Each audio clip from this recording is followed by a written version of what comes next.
Live streaming is on.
Awesome. Thanks for joining us, everyone.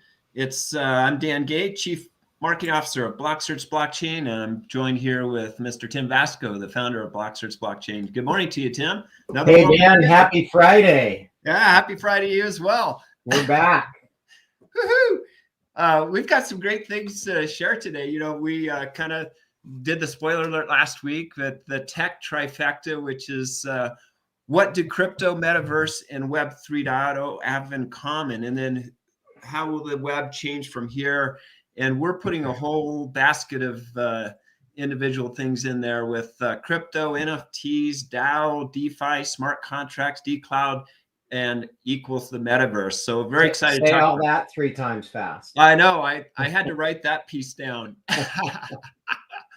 So very excited to talk about this.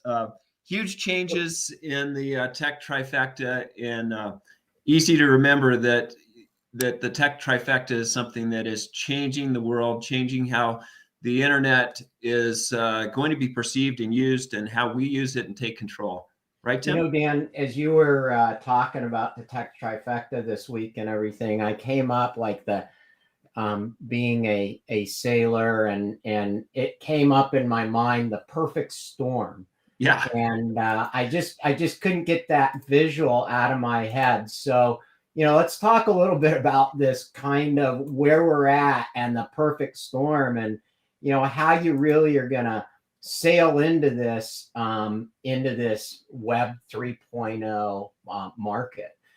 So, you know, when you're sailing and you're out there and you kind of are on calm seas. I've actually had this happen. I'm on calm seas. I'm with my wife and kids, and, you know, we're enjoying a lunch. This is a true story. We're enjoying a lunch, and we were headed up towards a place where I live called Desolation Sound. And it's exactly what it sounds like. It's desolation, right? And right. So you get up in there and you're heading up, but in order to do that, you have to cross the strait. You cross the Strait of Georgia. Well, crossing the strait, it was like this picture you can see here, very calm. And I look out ahead, and I told my wife, I said, put everything away. It's time. Batten down. Put everything away. And I was going around this point. We're going to go around this point called Cape Mudge, which is notorious for these conflicting waves and currents and things like that. And sure enough, we ended up just hitting that, and you can see it coming. And I think that's the analogy here, is we can see it coming. Right. And we hit that, and for about 2.5, 3 hours, we're just getting hammered. The kids are laying down, like everybody's got their life jackets on. I'm sailing this thing, and literally by the time I got to the other side and the where we were gonna dock, I got off, and my legs were completely cramped from standing and holding this. Yeah, so it was quite a storm, and I think that's really where we're at with Web 2.0 to Web 3.0. This week I had a huge experience of finally exiting Web 2.0, which I'll talk about at another time. but I'm completely out of all Web 2.0 technology and people and things like that. It was really, really eye-opening and exciting to be there. So, yep. Congratulations. Thanks. But to me, Web 3.0 is like reading I love this book from the James Clavell in Taipan. They were patient and tenacious and indomitable as only men trained by the sea can be.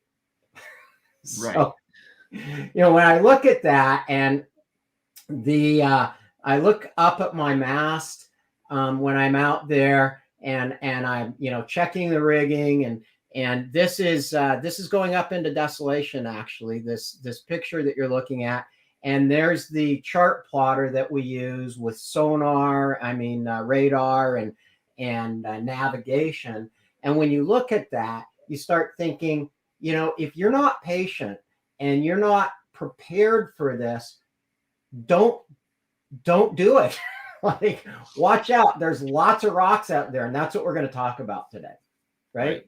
All the confluence of all this stuff. So getting into it, what's the idea of Web 3.0? It's to create software-based business platforms that are independent of centralized companies. They're Mitchell typo of centralized. On companies. versus of. Yeah. I didn't catch that this morning. Yeah. So, we've lived this long enough, Dan. We've been around since the very beginning. Web 1.0, connect computers, install software. Remember? Yep, been there, done that. That was it. Then Web 2.0 created these untethered mobile technologies that, carrying a computer in your hand, apps, all that stuff. That's where we're coming from. It created social media. It created these massive data lakes, data pools. Privacy kind of started going out the window. Now, every 30 seconds, somebody's, the big news for 30 seconds and then gone. Yeah. And, we're now into this kind of Web 3.0. Okay, that was interesting. We built this. We know we can go out and everybody can have an opinion. And sometimes you can get lots of followers for your opinion and your influence and so forth. And then you get into this Web 3.0. What is it? Well, we're creating these decentralized apps and new business models that are interactive in this metaverse. It all of it is the metaverse of augmented reality, virtual reality, augmented reality. So what we saw when Facebook, the company formerly known as Facebook, announced their Meta now, we saw the front end of it. And frankly, that's all they really want you to see. That's all. They just want you to see the fancy, wow, cool 3D animation, jump in front end, right? Yeah, that's like a hoodwink. That's, we're going to leave that tracking you behind, which was 2.0, and which I always say it's like a target being on the, data. Big centralized pool of data, and you're being tracked, even though and so what they're doing hasn't changed a whole lot. No, and so that was kind of the whole Web 2.0 stuff, and we just put some lipstick on it, and we always call it lipstick on a pig. Right. And you still have the pig, right? It's still a pig, and you still haven't addressed the fact that it's a data-driven business. I saw an article, I didn't actually read it, it just popped up this morning, is Facebook wants your grandparents to buy NFTs, right? Well, yeah, I'm sure they do. They need new revenue streams and new revenue models. So, and then Web 4.0, here's my prediction of what Web 4.0 is going to look like. Because once we get through this era of Web 3.0, and it's going to take time, it is going to take some indomitable spirit, some tenacity, lots of understanding and transformation. Once we get there, we will have created this platform for intelligent technology and semantic AI quantum models. Semantic meaning inferential understanding of what somebody's doing, wants to do, is normally doing, and then making recommendations. Now, you see snippets of this in technology today. Where I love it is when I'm learning a new language on Duolingo, or when I'm working out some of the things that they're tracking, I really love, because it reminds me, right? It gives me an idea. It takes me somewhere where I haven't been before. It keeps me on track. Those are the kinds of things that are very early stage semantic inferential AI. Yeah, for me, Tim, it's like health markers of how much sleep you got, right? How restful was that sleep, and did you work out today? And like Fitbit, how many steps did you have, et cetera. Yeah.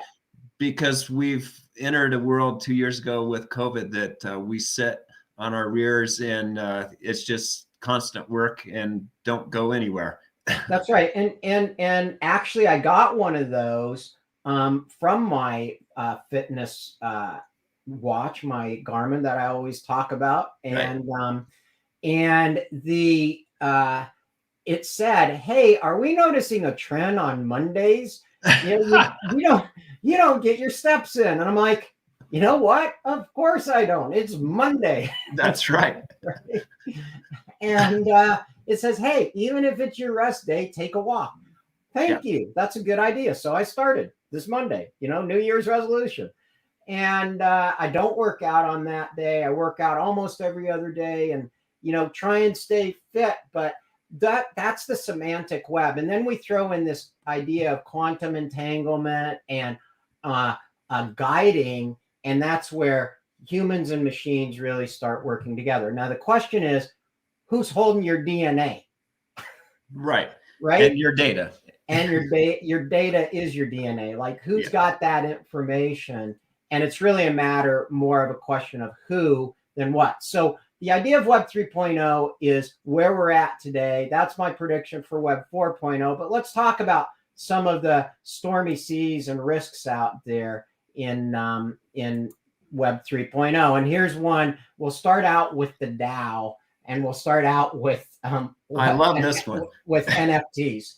So a group got together. They paid $3 million for a Doom book because of a basic misunderstanding. They didn't think it through. They bought it and believed that after spending $3 million on it at Christie's, they planned to this scares me, splice and sell the book and then burn the physical copy. So we're into taking artifacts and burning them, for profit, which is really, really disappointing to me and scary. We don't need book burnings again. We don't need to bring that back. And secondly, you don't own the copyright. They thought they had ownership of the copyright, which was wrong. So it's this jump in, this not being patient, not actually looking at all of the elements and thinking, is it socially correct to destroy a part of history? Number one. Number two, is did you do a contract? Did you do a smart contract? Is that what your DAO community would want? Is this a bunch of people who want to go out and burn books? Right. Well, it also reminds me, Tim, of years ago when we bought some property in the mountains and we were looking. You always want to make sure that it has the mineral rights, the water rights, because there are properties that didn't have, a number of rights that come along with it. So, for NFTs, make sure you have the rights. Number one, the right to actually produce the NFT based on that, and any other rights that should come with that. Exactly. And so, when we get into this world, we've combined two pieces of technology here. We've combined NFTs and we combined a DAO. Now, a DAO is a decentralized automated organization. And with that comes this idea, this has been out there. It's a internet native organization. In other words, it's an electronic organization that's owned and controlled by its members. So that's no different than a regular corporation. But within this automated corporation, what you've done is set the governance rules and so forth to do what, to say this is what's going to happen if, right? Right. And there's going to be a huge area of law around this and a huge area of writing these smart contracts. Another one that made the news, I think it was about a month ago or maybe a bit more, is this idea that, what's that, Dan? In December, yes. Yeah, in December, that the crypto bid to buy the U.S. Constitution in print was raised $40 million.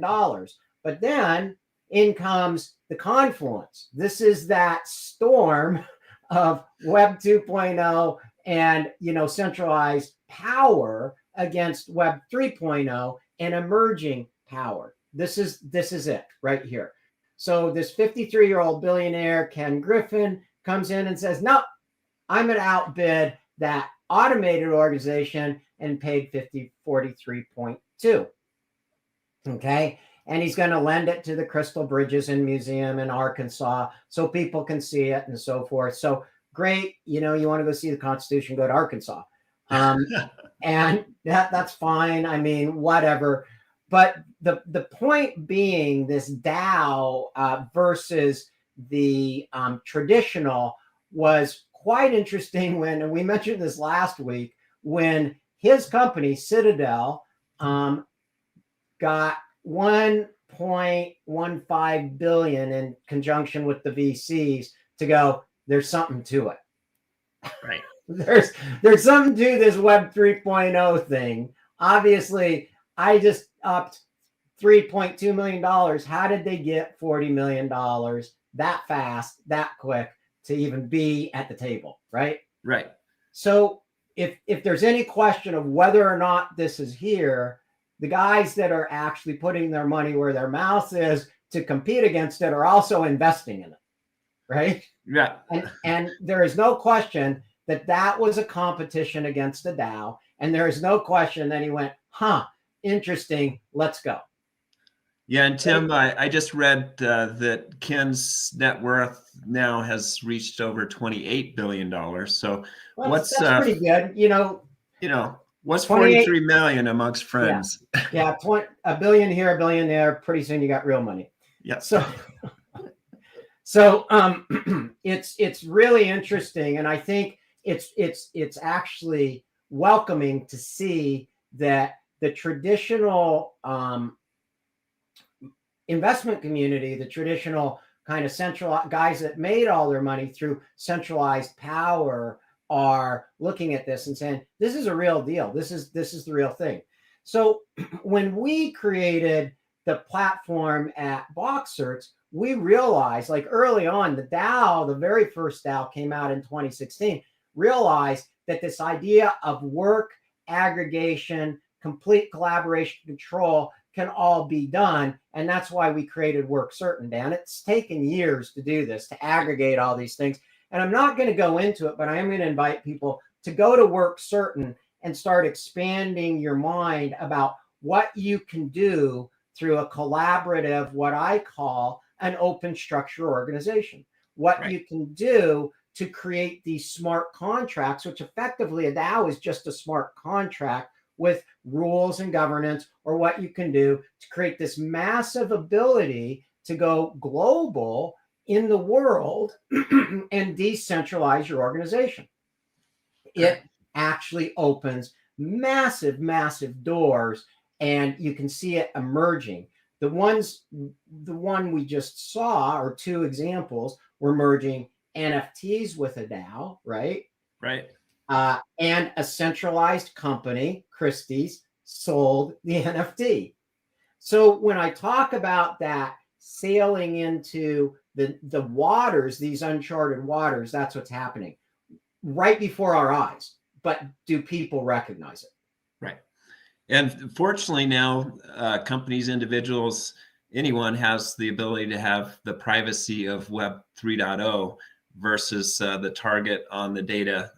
That's right. Like we know that Ken Griffin bought the U.S. Constitution. We don't know who the DAO was. We don't know who's behind the purchase of the Dune book. You don't know. It's some organization that is a collection of private or public keys. So this is where privacy is also a point. So thanks for making that, Dan, because the idea being that what we participate in is our business.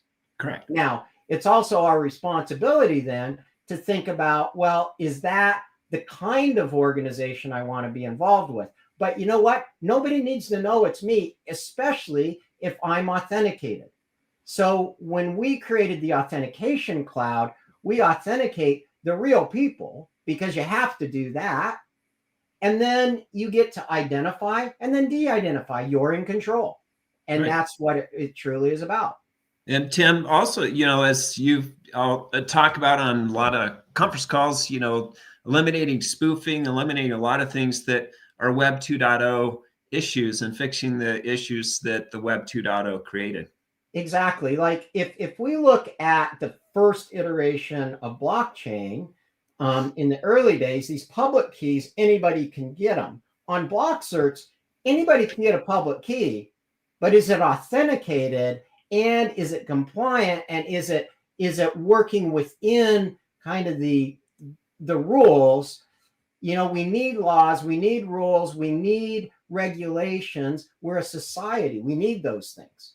And frankly, a quick story about the DAOs. The reason the first DAO failed was because of a miswritten provision in the DAO governance contract.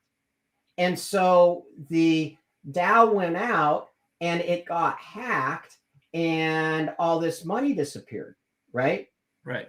So if you don't follow the steps, even in Web 3.0, and we don't have these frameworks that are legal frameworks that all of us can know what the standards are, it's going to be absolutely impossible to create something that we can rely on, that everybody can rely on. And that's the idea, is access should be open to everybody on the planet, as well as awareness of what those structures are. And so hats off to Wyoming, who gave legal status to these DAOs in the United States. I mean, that's incredibly forward thinking for a government.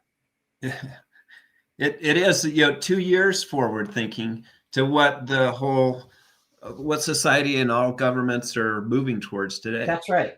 And we're gonna see a little bit more about that down the road. So we hear these terms, but do we really know what they mean when we hear things like smart contracts? So what are smart contracts? And Dan, we built this into BlockCerts as well.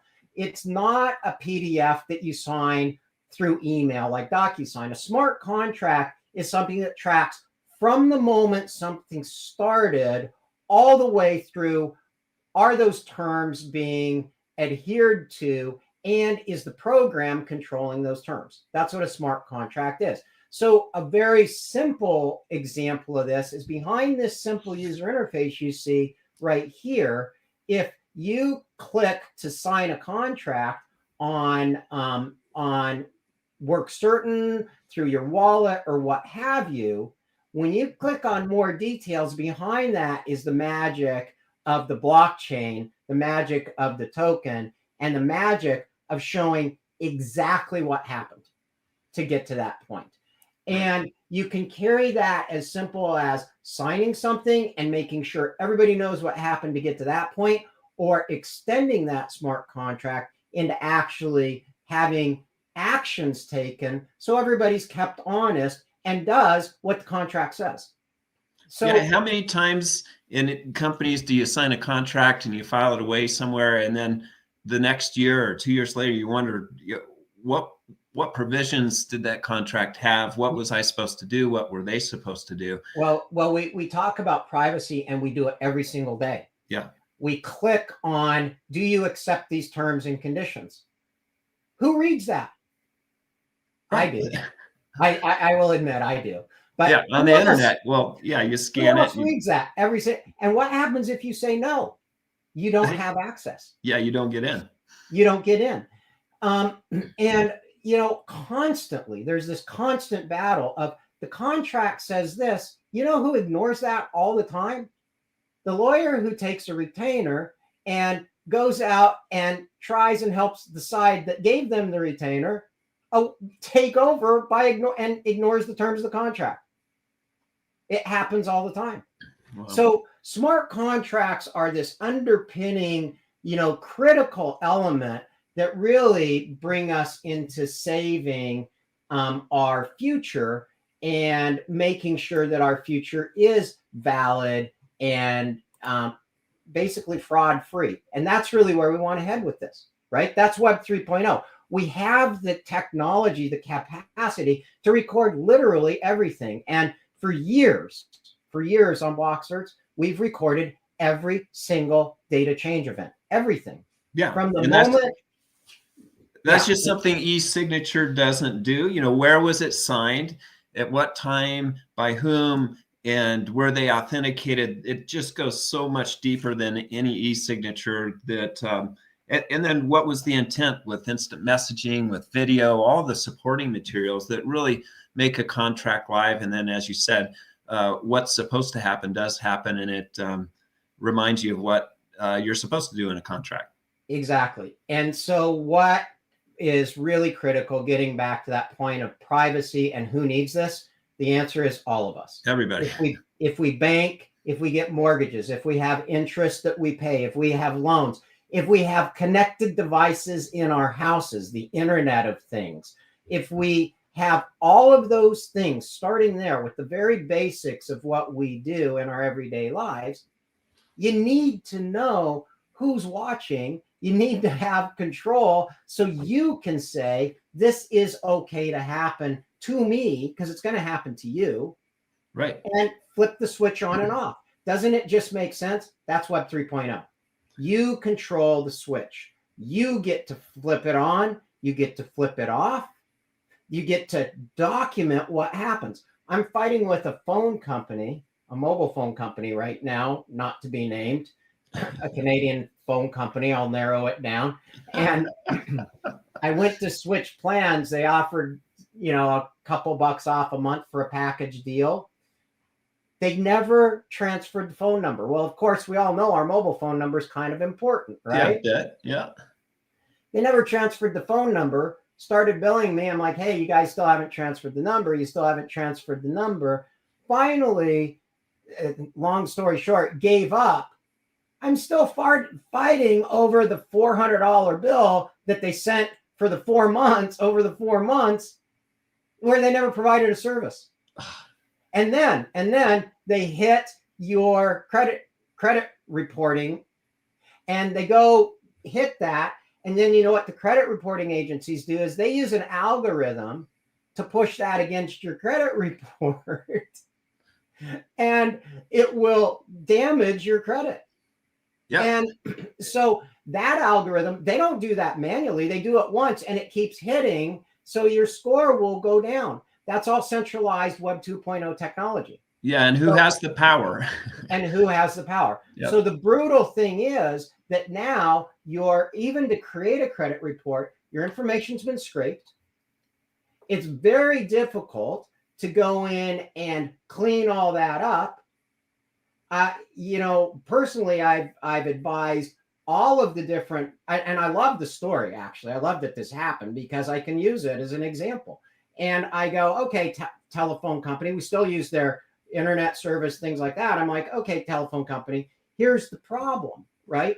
You're doing this. You're not responding. You didn't provide it. The other company that I was going to switch away from gave me a credit and said, oh yeah, we'll even write to the credit reporting agency. Still, it's sitting there. It's just, wow. It's just it just goes on and on and on. And who hasn't lived that? Like, right. Who honestly hasn't lived that? So do we need to be in control? Yes. And do we need a much better way of handling that? Of course we do. Like, it's logical, right? Yeah, and I think it'll take a while to change that, but we can have the control to change it many times. Like if you have somebody who's going to come in and install something in your home, they're going to do work for you, et cetera. Sure, they could send you a contract, but you could send them back a smart contract using work certain so that they sign it, you sign it, and you agree to the terms. So it's all there digitally, and you have more recourse, more information than you ever would if you had just a signature on a piece of paper. Exactly. And so inside of this whole idea is this concept of bringing the cloud down onto your own wallet, your own computer, your mobile devices, and you start looking at these tools that we're showing here that are live at BlockCerts right now. Now, all of a sudden, you've got control over a whole bunch of things that aren't centralized, whole bunch of things that you can start clicking and so forth. So as this adoption of Web 3.0 goes out, the entire business landscape, the entire economic and technology life landscape changes, Dan. It really does. And we're not talking about this happening in some distant future. Version 2022 of BlockCerts launched a week ago, right? And all of this stuff we've been working on for all these years is live in one version or another in beta and so forth. So everything from your vaccine to your ID to your work to your signing to your shopping, shop certain tied to NFTs. Think about that for a moment. Think about basic shopping. We always talk about luxury brands. We talk about that. But think about this. If I have a tracked purchase, how much easier and how much more powerful am I as either the buyer or the seller with everything in one place? Everything from warranties to refunds to validated purchases to returns to all of that stuff. Boom, all in one place. Click, done. Right? Yeah, and how often do you need that and you're not at your home desk or somewhere where you actually have some of that content and information versus always having it available? Or is in my family, hey Dad, what's your password to whatever? And where did you get this from? It doesn't work or whatever. And I need to return this. It happens all the time around here. Yeah. Right. Yeah. And I hats off to Amazon for the most amazing logistics system on the planet. I'm sure Alibaba is like that too, just don't use them as much.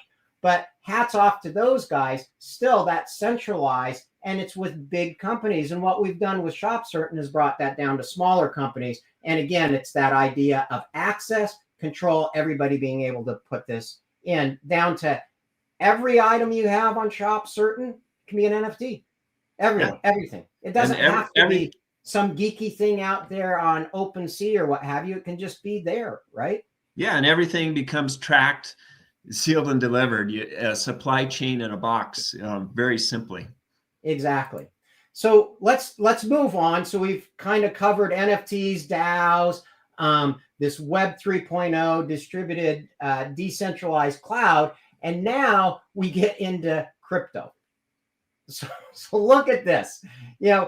I had this conversation last night with my kids at dinner, and we were talking, and they said, NFTs are getting a bad name already on the web. People are calling them this and that. And I said, yeah, you know what? I remember when that happened when Bitcoin was $10. Yeah. And now look at it. Fidelity recommended that central banks buy Bitcoin, that countries buy Bitcoin. And El Salvador made Bitcoin their national currency. Right. Right. Yeah, so they did. So we have come so far since in 5 years with crypto. And now these are multi-trillion-dollar markets. We've got these emerging new exchanges. And the question is Bitcoin going up and through the roof, like apparently the analysts at Fidelity think, Chris Cooper and Jack Nerder, they wouldn't be surprised to see a sovereign nation state acquire Bitcoin in 2022, perhaps even see a central bank make an acquisition. So is it going up? Is it going away? these guys who run Fidelity's a multi-trillion-dollar management fund don't seem to think so. They seem to think it's a really good bet. But, and here's those stormy seas, Dan. Right. And I get these questions all the time from our BCERT token holders. What about DeFi? What about trading in liquidity pools?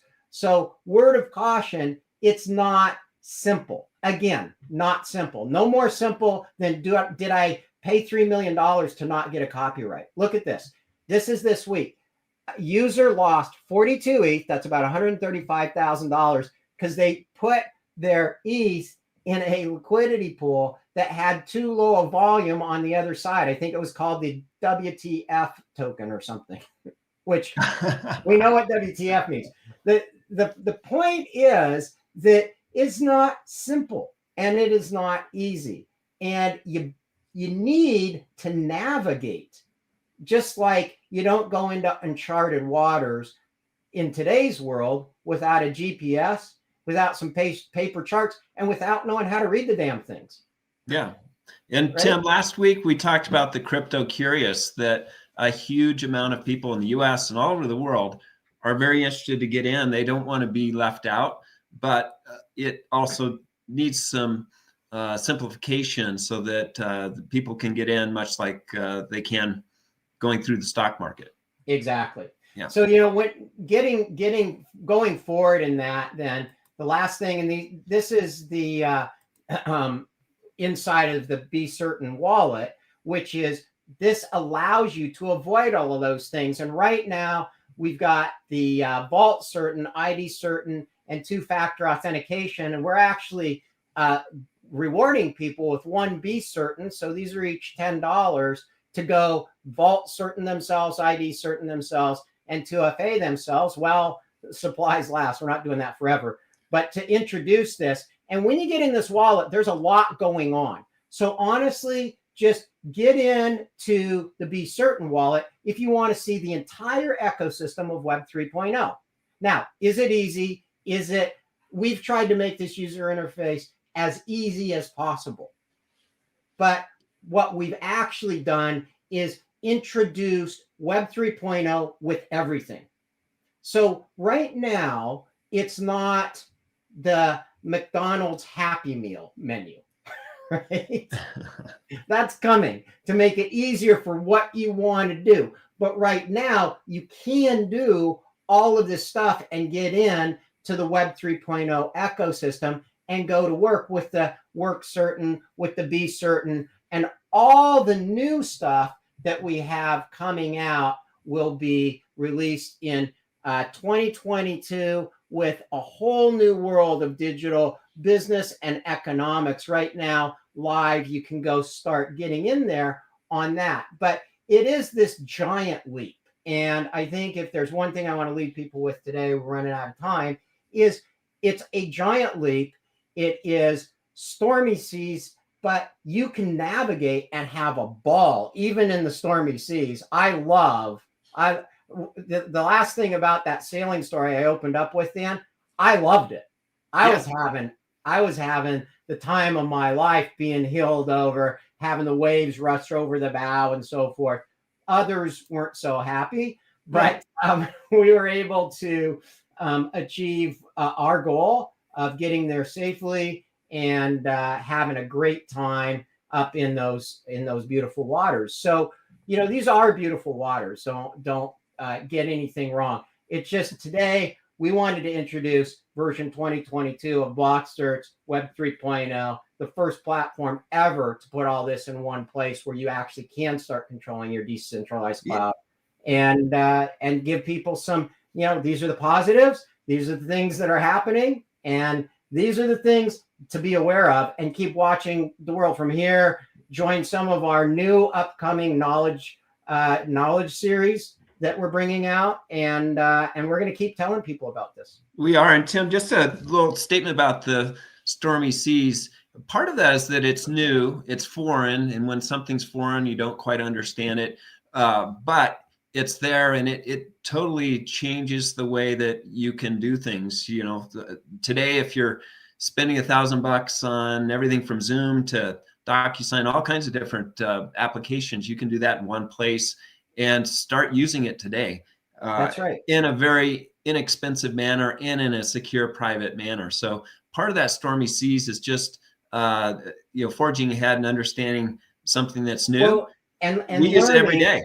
And learning from people that were there. The way I learned to sail was learning from experienced people. I learned, and I was able to get out there, learn safely in some pretty crazy, scary situations. Actually, I sailed the seas and got caught in the exact same place that the perfect storm took place. I got caught in one of those gales out there when I was in my 20s.